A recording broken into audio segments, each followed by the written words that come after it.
Bismillahirrahmanirrahim. Assalamualaikum warahmatullahi wabarakatuh. Salam Malaysia Madani dan salam sejahtera.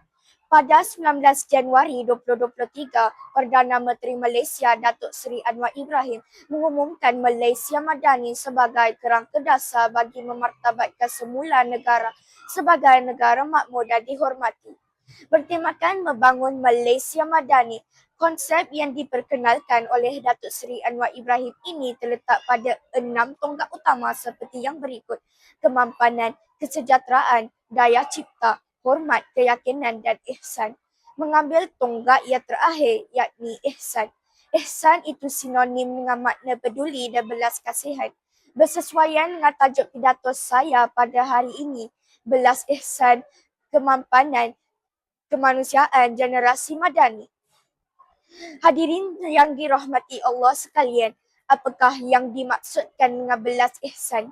Belas ihsan ialah sifat empati, kasih sayang, keprihatinan dan keinginan untuk membantu insan lain tanpa mengharapkan balasan.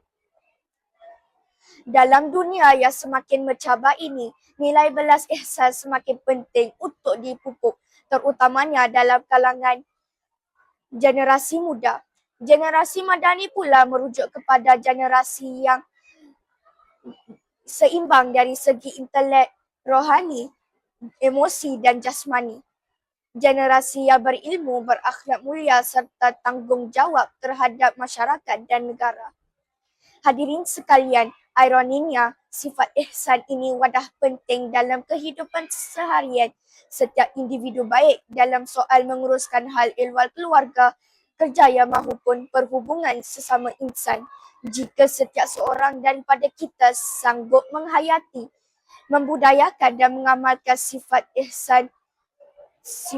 ihsan dalam setiap urusan, segala masalah menimpa anggota masyarakat dapat diselesaikan secara bersama dengan sebaik-baiknya. Sebelum saya menutup tirai pidato pada hari ini, marilah kita bersama-sama menyemai nilai belas ihsan dalam diri kita agar dapat melahirkan generasi madani yang bukan sahaja cemerlang tetapi juga berperi kemanusiaan tinggi. Dalam selaras dengan ungkapan membangun Malaysia Madani agar dapat memastikan rakyat Malaysia mengecapi segala bentuk kemajuan, kemodenan, berteraskan bangsa, berdaya cipta, keyakinan, kesejahteraan, hormat menghormati dan ihsan. Sekian, wabillahi taufiq wal hidayah. Wassalamualaikum warahmatullahi wabarakatuh.